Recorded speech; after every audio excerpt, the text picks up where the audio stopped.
Hello from Mocom Australia. We've done a video series on how to hibernate the Mocom equipment, so the Mocom sterilisers and underbench washers and on-bench Tethys H10 washers. So that was aimed at how to hibernate the equipment so that it's safe, the user maintenance is done, and the equipment's ready for you when you're ready to open your doors. This next video is more aimed at compliance and keeping that compliance up to date, because we see a time where all of the practices around Australia, we're looking forward to it like you are, everyone will be opening their doors perhaps at the same time.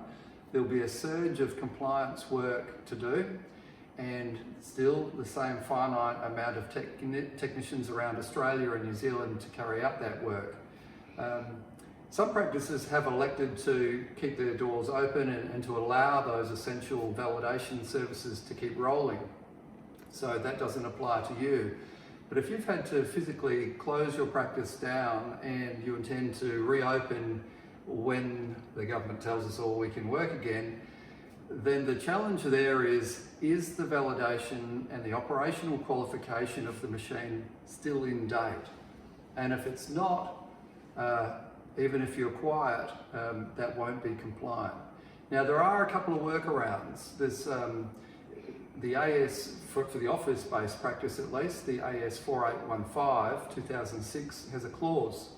If you'd like to read up on 7.3.1.3, where it talks about the accessibility of technical support.